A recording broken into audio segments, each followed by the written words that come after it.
Update. My dad abandoned me when I was 2 and now wants to meet me. I ended up living in 6 foster homes and faced a lot of abuse after my mom OD'd. Does it make me a horrible person to meet him just to tell him how I grew up? My mom overdosed when I was 4. I was used to her passing out for periods of time, so I just made toast and watched cartoons at first. But on the 3rd day, I got bored and went to play at a playground. Someone became concerned, and next thing you know, they're taking her away and I'm going to stay with some nice people. Well, none of these people were very nice. I could go into details, but let's just say that I was removed from the first few due to abuse. And by the time I was put in a decent home, I wasn't a nice little kid people wanted to adopt anymore. I was too old and an a-hole who hated them because I knew, in little kid logic, that even though they had red bunk beds and gave me ice cream after dinner, that soon they would be like the rest. I eventually ran away when I was 16. My foster dad got mad at me for going in the fridge without asking, and next thing I know, I'm packing my bags because I figured someone would pay me to do crappy work and wouldn't treat me like trash. I'm 24 now, and my dad friended me on Facebook. We have the same name, and he sent me a long message about how he's gotten older now and thinks I should meet my siblings, etc. I hate him. Maybe I shouldn't, but he left me with a heroin addict and went on about his life. He has a family now? Well, cool. I never had one, not until I grew up and started my own. I honestly think that letting him know I don't want to be his buddy or his son or whatever he thinks he needs would make me feel better. I could stop hating him and resenting him, and load it on him and just move on. I also want to let him know that I lived in an apartment with my dad and mom for 3 days, and we didn't have anyone who cared about us enough to come by. I want to show him the burns I have on my arm. I want to let him know that I hid from one of my foster dads every night under my bed, and prayed to a God I no longer believe in, that he would just leave me alone. I want him to know that I never had real birthdays or Christmases, that I wasn't allowed to go in the fridge in most of these places, and in extreme cases, I wasn't even allowed to leave my room unsupervised. Would this be petty and horrible? Should I just ignore him? Edit. I'm not some celebrity success story, but considering my poor placements and the fact that I ran away from the foster system at high school when I was 16, I think I might roughly qualify for ending up a pretty average guy. I'm 24 and work as an electrician. I have an associate's in it. Who would have guessed I'd go to college? No one. I went to school when I was 19 after I got my GED. I'm married with 2 kids. The oldest is 3 and the youngest is 7 months. And I'm a really good dad, which surprised me because I never had one, but I adore my kids. I would walk on fire for them. I'm happy, and I think that blue-collar, middle-class living suits me. I honestly thought I'd end up in prison or something, but instead I found this life. Now for the top comments before reading the update. No dude, unload on the guy.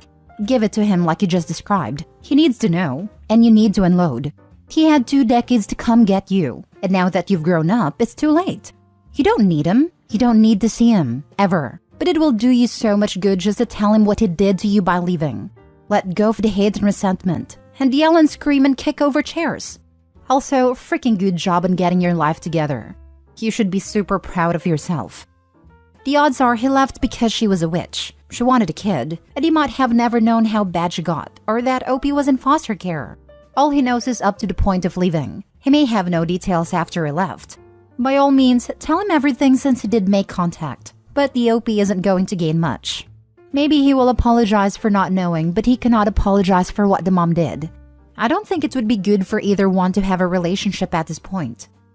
They called him to see if he had any interest when my mom died. He didn't, and neither did any of his family. He then signed away any rights he had. And what did my mom do? Yeah, she OD'd, but she tried. She fed and clothed me and loved me. She was addicted to a drug and it was a horrible thing, but she loved her son. He walked away, and 22 years later decided to see how life treated me. As a foster mom, first I want to say I'm sorry. I hate hearing that kids get placed in situations just as crappy, and sometimes far worse, than where they are removed from when they should be placed someplace better. Foster care is supposed to provide a place for kids to feel safe and loved, sometimes for the first time ever, and allow for parents to hopefully get their act together so the kids can go home. And if they cannot, well, then they are supposed to provide the kids an opportunity to be adopted. As for telling your father what happened to you and how you grew up, think about it first. Are you wanting to tell him so you can unload and feel better? Are you wanting to tell him because you hope it will make him feel bad? Maybe get an apology? If it's the first reason, I say go for it.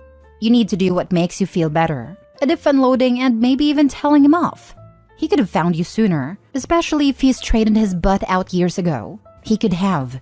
If you're looking to make him feel guilty or get an apology, be prepared for him to not do either. I am not saying he won't, but it's a possibility, and you may feel worse in the long run. That is not what you need, want, nor deserve. Just be careful is all I'm saying, and if you need to talk, PM me. I know there are good places. I stayed in contact with my social worker, and she cried when we met up once and said that I was her worst case because I was such a sweet adoptable little boy that I got the worst of the lot. And by the time she found a good placement, I was too scared for it to be a good place. Thanks for being a good foster mom. And now for the update. I wrote a message. Is this okay to send? I decided I don't want to come off as bitter or angry, but I don't want him to still have hope of some kind of Hallmark movie ending either. Dear Jack, I'm 24 years old. I am not the little boy who cried when you left. I am a man with a son and daughter of my own. I've never spent more than a weekend away from them. I am a father and a damned good one. I don't need you anymore.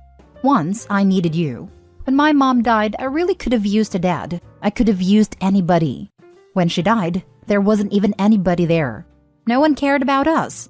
I spent 3 days in that apartment, eating toast and just waiting for her to wake up. And then they called you, because you were my dad. You were 23, young, but not so young really. If you had come and gotten me, you would have had a son. I would have loved you forever. But you didn't. So I went to a bunch of people who didn't love me but liked the check they got with me. It didn't make them treat me well. I have burn marks on my arm, and I still can't spend time in closed and dark spaces after being shut in closets. An afternoon is a long time when you can't count. I didn't count on anybody. I used to pray, the way Mom did with me when I was little. But after praying for someone to come and rescue me long enough, hiding under my bed and praying that my foster dad wouldn't come in and would leave me alone for just one night, I stopped believing in most things.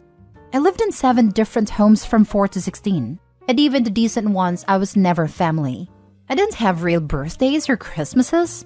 I wasn't allowed to go in the fridge and just get food when I was hungry. When I was 16, me and my foster dad got in a fight over a ham sandwich. Boy, what are you doing in our things? And so I left. 16, with nobody to call and $40. I just walked away with a backpack. Anything could have happened to me. But I made it. I'm a man now, and I don't need you. I don't want you to feel bad. I just want you to know why I can't be your son. I'm 24 and have never been anyone's son. I don't know how, and I just don't have it in me. Jackson. Send him that letter. He needs to know that he failed. You did a great job writing this. He already knows, but I'm up for shaming bad parents any day of the week. He already knows, and he is contacting him because he feels bad and wants forgiveness. In reality, he is the same egotistical a-hole. Once abandoned his son and now wants peace of mind because he can't sleep. Exactly this. My father's mother abandoned him and my 2 uncles when my dad was 5, and my uncles 3 and 18 months. Then my grandfather died when my dad was 11. That woman wouldn't have anything to do with her 3 sons. So they ended up with some distant relatives and were sort of okay, but she didn't give a damn. Fast forward 20-ish years to when my dad was about 33. She found God and called him out of the blue and said if God can forgive her, so can my dad. He said, GTFO, you crazy witch. She cried and said it was keeping her up at night, blah blah. And his reaction was, what about all the nights I had to comfort my baby brothers? She had nothing except to say how guilty she was now and how hard it is for her. This is also the same woman who out of the blue sent my gay youngest uncle letters saying he was condemned to hell due to his wicked ways. She hadn't spoken to him since he was 9 up until that letter, as she had heard he was gay and felt it was her motherly duty to protect him. My grandma is a witch. I see my dad once in a few years. I used to be constantly angry about how he has deeply hurt me by enforcing so many things on me, threatening me with clenched fists and red eyes, sending me to school in the middle of the winter while I was very sick, smacking me out of bed with a smirk on his face, sending me to a boarding school, etc. He was there for me, but he wasn't a father to me in many times. I didn't grow up in a safe household, and I remember using my sleep as an escape from reality, which might be the reason why I get incredibly tired when faced with the kind of emotion my dad used to cause in me. To me, it still reads as though you want to hurt your father. Although this is understandable and justified when punishing him is the goal, it might not be so very helpful to anyone. The reasons for deep anger are always very good. Pain can be very deep and powerful. Certainly if this pain comes from your childhood, a phase in your life in which you are most vulnerable and you need caring and love more than any other time of your life. But think about a mental state in which you would abandon your own kids. Think about the confusion, the anger and despair, the helplessness and pain required to do such things. Consider the regrets and the guilt it would cause. The always nagging feeling in the back of one's mind about a son walking around there somewhere. What do you know about the root causes of his behavior? Was he himself abandoned as a child? From what I've heard, my father was mistreated even a lot worse than me. At a certain moment in my life, I learned to see the hurt and lonely child in him, and that made a big difference. You know what's best for you, of course, but have you considered what would be the most courageous, elegant, and healing thing to do for everyone involved? If someone told you a story like your own, what would be the very best advice you could give that person? Again, I don't know you or your father, and I don't know what's best for you. I choose to see my father once in a while, preferably to go for a long walk in silence, just to be with him as the person he is, not the person he was, the person he should or could be. Just me and him, enjoying nature and one another's company, as human beings, without power struggles, without fear or anger, just to be together in an uncomplicated way. It took many years to get there, and it isn't always easy, but it's more than nothing and gives both of us peace of mind. I know how hard this is. I don't want to suggest that my solution is a good one for you as well.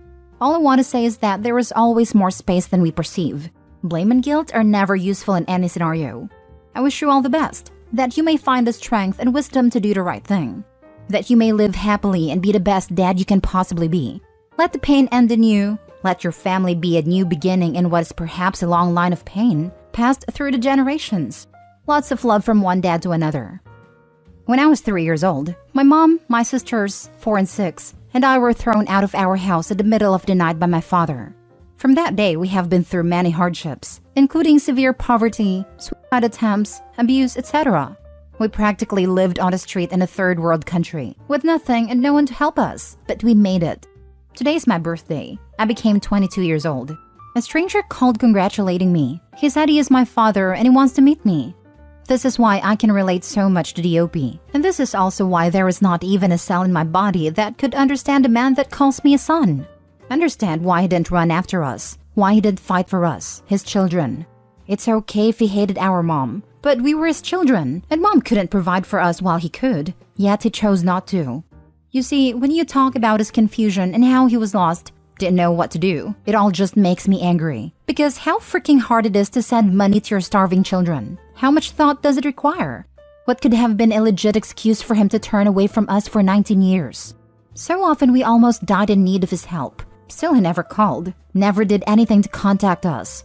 Yes, I am hurt, but not because he abandoned us. I have moved on from that pain, but because he dares to call me his son after all this time. I am not his son, and he's nothing more than a stranger to me. So when he called and told me he wanted to meet me, I told him, your son died 19 years ago. The night you threw a helpless infant out. He starved.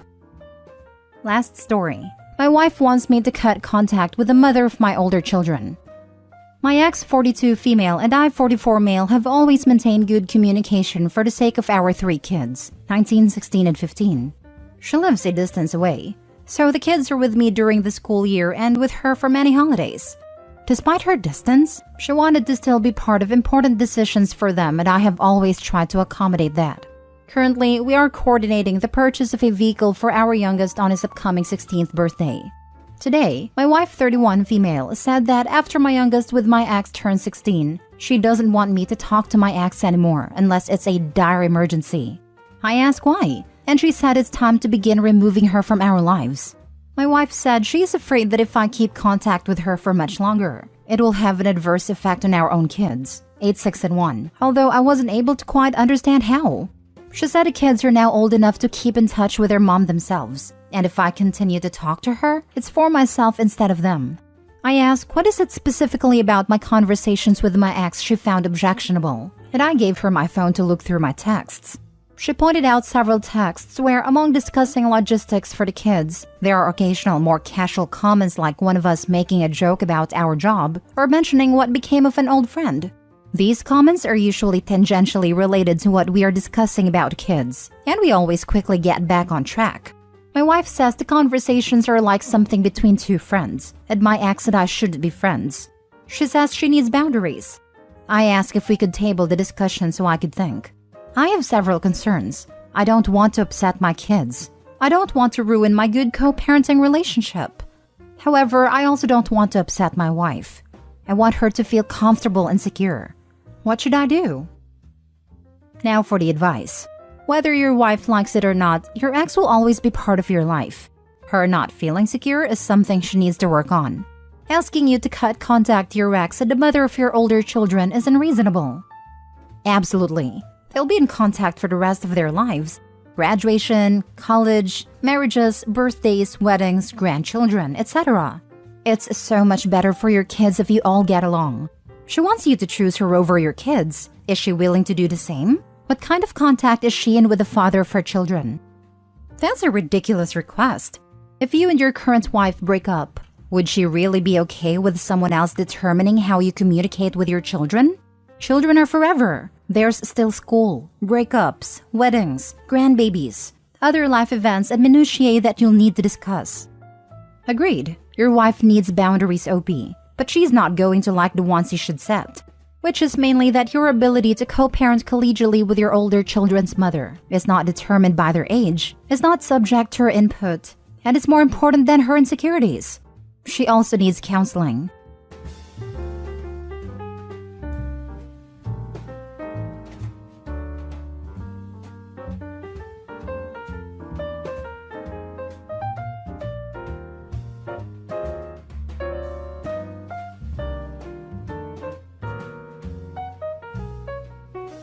Am I the a-hole for kicking my husband out of the delivery room? I was in labor for 26 hours and was in a lot of pain as I didn't take an epidural.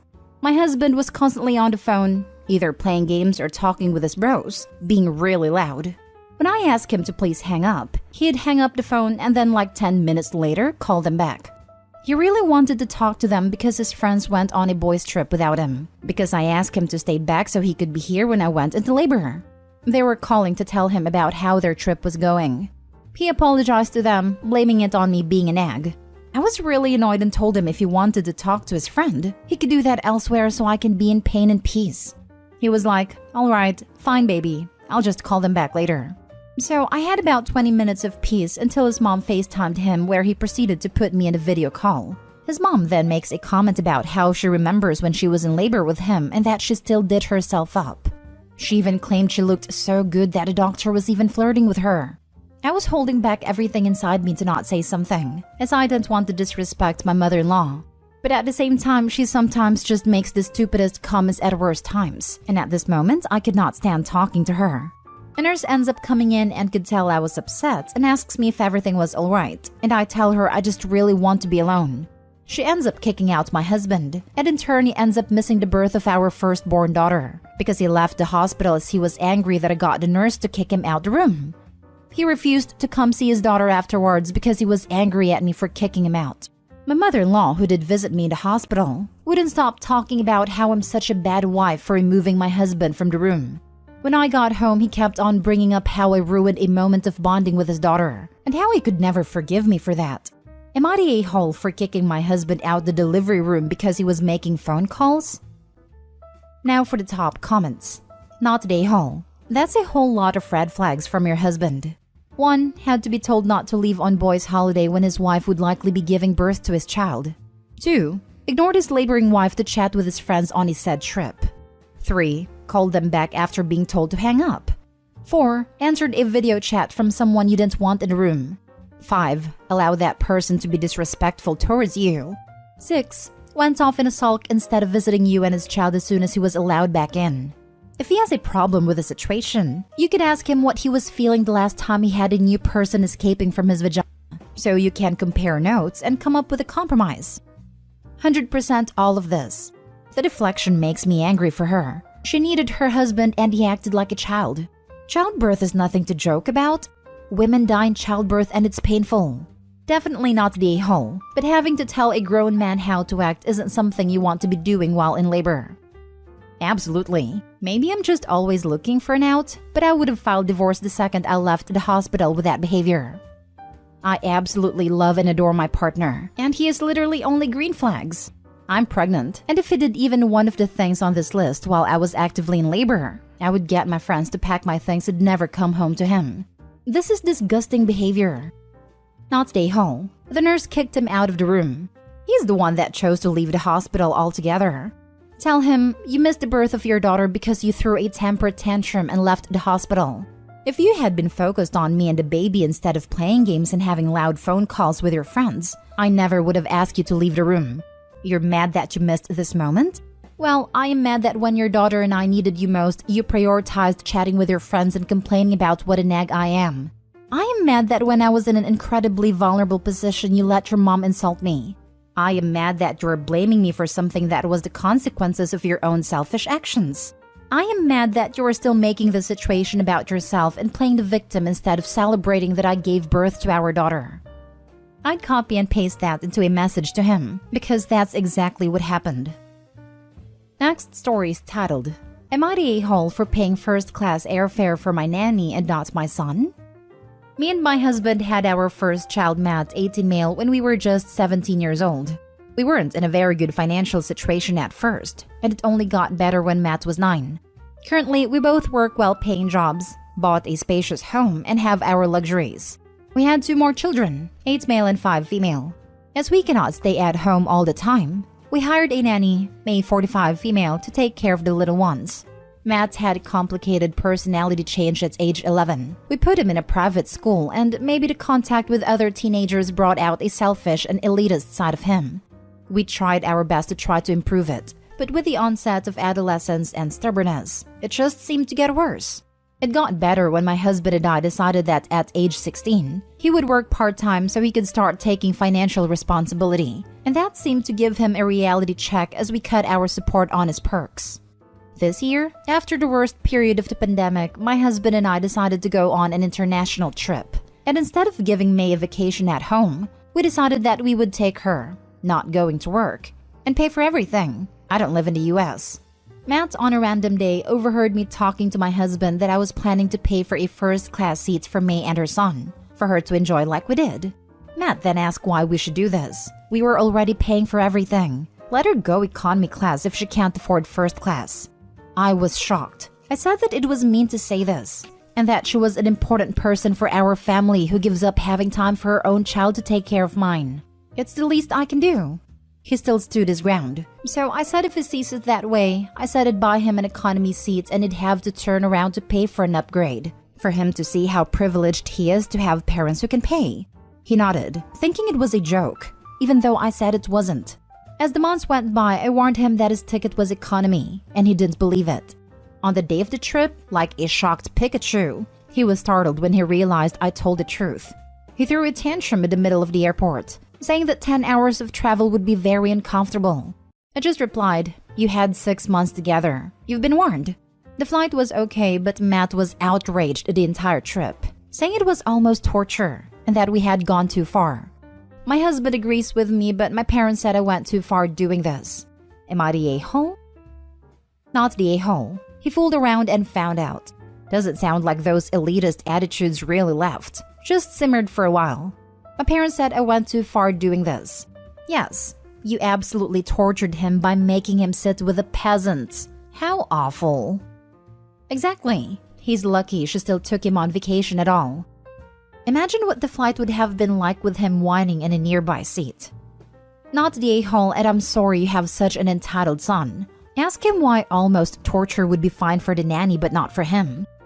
Because that wouldn't work with someone like this. My husband's 39, younger brother 28, has never had a job that lasted more than 3 months until he started doing DoorDash and skipped the dishes, because he didn't want to be told what to do.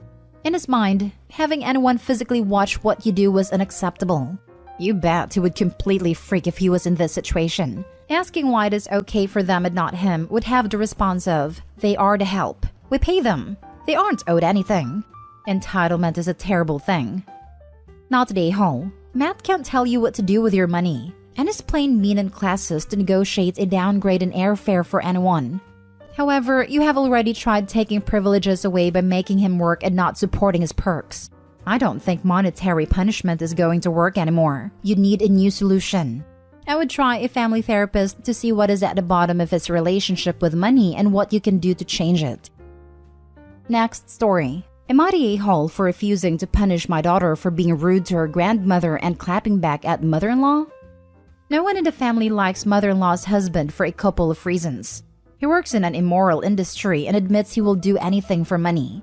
He is very pompous/competitive and likes to take digs about everyone's financial situations. He was a lazy parent to his own children and a cold and jealous stepfather to his stepchildren. Really, mother-in-law is the only person who likes him. She gets an entirely different side of him, but at the same time, I feel she can't just ignore who he is. My 13-year-old daughter is a very smart and intelligent girl and has decided to be no contact with him. We fully support her and she no longer attends family events. Recently, we went out in a group for someone's birthday. Just the women, so he was not there or she would not have gone, and we saw the musical Hadestown. After the musical, we grabbed dinner and my daughter was talking about how the kids in her theater group are obsessed with it, and she feels they romanticize a toxic relationship in the two of the main characters, Hades and Persephone, and Hades should be viewed strictly as a villain. Mother-in-law said, "It's honestly the best feeling though when someone hates everyone but you. It's so cute." My daughter replied, "Well, that isn't surprising as we've all seen the a-hole you married." Mother-in-law laughed and said, "If you were my kid, you'd be in so much trouble right now," and looked at me like she expected me to say something. I replied that I don't believe in punishing for every little thing, and my daughter was expressing her opinion.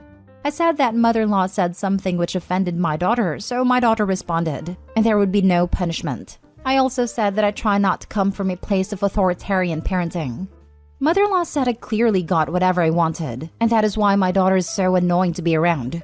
I replied that mother-in-law was reactive and controlling with her own kids, and now they all hate her.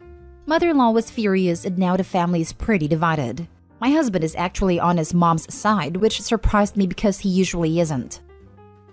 Now for the top comments. Everyone sucks here. Mother-in-law gave an opinion your daughter did not like. She did not attack your daughter. Rather than replying with evidence justifying her opinion, your daughter chose to use a personal attack. Your daughter was unnecessarily unkind to mother-in-law. Mother-in-law's response to your lack of action was inappropriate on her part. But your response was just as bad, if not worse. Personal attacks are not okay.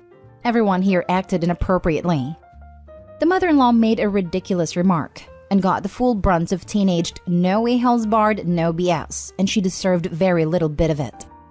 Mother-in-law said something your daughter disagreed with. Your daughter responded by calling her husband an a-hole, and then it spiraled into the realm of ridiculous from there. This is the stuff divorces are made of. I feel sorry for your husband. Everyone sucks here. It's not something the daughter disagrees with. It's mother-in-law admitting to her family that she likes how her husband treats them like trash.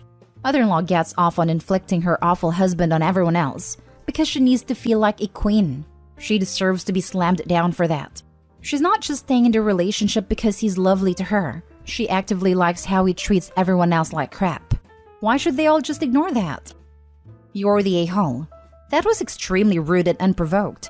Grandma didn't even insult or say anything bad to your daughter. She was talking about a common romance trope, and your daughter made it about her grandma's relationship. It's okay for her to want no contact with her grandfather, but blatantly insulting her grandmother for being married to him is not okay. Last story.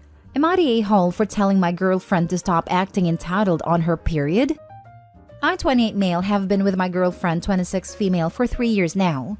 We have a great relationship aside from this one issue, but the issue has gotten to the point where I think it might be a deal breaker. She's always been a little moody on her period, but it was a lot less intense at the beginning of our relationship. In the past year, it's become unbearable. When my girlfriend is on her period, she becomes a totally different person. She won't go to work nor do chores. She lays in bed for 7 to 10 days and expects me to do everything for her. I work 10-hour days, and she demands I cook for her and clean the house as soon as I get home. She will leave a bloody mess in the bedroom and bathroom and demand I clean it. Now, the worst part isn't her staying in bed or making me do all the chores. I could probably handle that on its own. The worst part is her attitude.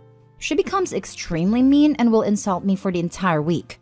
She has made me cry before due to how awful she gets. Nothing I do is up to her standards. If I don't do what she asks as soon as she asks it, she throws what I can only describe as a tantrum. She will scream, cry, and has even thrown things at me. She has lost jobs due to her trying to take 7 to 10 days off a month.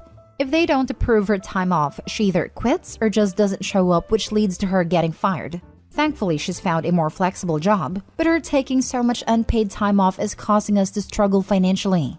At first, I was extremely concerned that it was a health issue and urged her to go to her doctor. However, she refused. After almost a year of begging her to go to the doctor, I have given up because I can't force her to go. And she gets extremely angry when I mention it, saying I'm selfish and don't want to take care of her. It causes me a lot of emotional distress because I know something is probably seriously wrong, but I can't force her to go get it checked. She's even gotten her family involved to get me to stop nagging her to go to the doctor. Today, she somehow bled all over the toilet seat and just left it for me to clean, which I did. I was exhausted from work and said I didn't want to cook and will order takeout. She started to insult me, even mentioning some trauma from my past just to hurt me. I lost my cool and told her she needs to stop being a massive entitled jerk to me and that her period is not an excuse to act like this. She screamed and started throwing stuff at me, and I ended up going to stay with my parents. I have tried so hard to be understanding and to support her, but I can't take this anymore. She has her family messaging me and calling me an a-hole, and I do feel bad because I do think she's in pain, and it's likely a medical issue. But on the other hand, what am I supposed to do if she won't go to the doctor? Am I the a-hole? Anti-A, anti-A, anti-A. She is abusive and using her period to justify it. No, she doesn't get away with that just because she has a genital that bleeds. You're right that you can't control her behavior and force her to see a doctor if she refuses. But then please control your behavior and leave her. She's mistreating you and is refusing any kind of help or opportunity to change. You do not deserve to stay stuck with a person like that. You deserve to be with someone who loves you and doesn't use excuses to mistreat you. Thank you for your perspective. It's definitely a hard pill to swallow. It really hurts because she only acts like this during her period, which to me proves that it's almost definitely a health issue. Maybe a hormonal imbalance? Usually she's so sweet and patient, but these few days each month are awful. I just want her to go to the doctor. Her period isn't an excuse for any of this, particularly as she hasn't acknowledged she needs to consult a doctor and likely a psychiatrist for her situation. OP, I hate to pull the usual dump him card, but at the very least move out for now. This is neither normal nor acceptable. Maybe she will seek help if she has to clean up her own messes and she manages to alienate enough people. Not the a-hole. Her intense mood change, excessive bleeding, and a period that lasts 7 to 10 days is alarming. She seriously needs to seek medical help for her own good. However, you're not the a-hole and you have every right to demand that she seeks help or leave. Thank you. I am very concerned and have been since I noticed how bad her periods had gotten. I have pleaded with her to please go to the doctor, but she's very stubborn and says there was nothing abnormal with her health. Her parents have also gotten involved and said it's abusive for me to pressure her so much when she's already said no. I feel backed into a corner here. Other than when she's on her period, she's wonderful. I love her very much, but I'm at my wit's end. I don't know what to do anymore.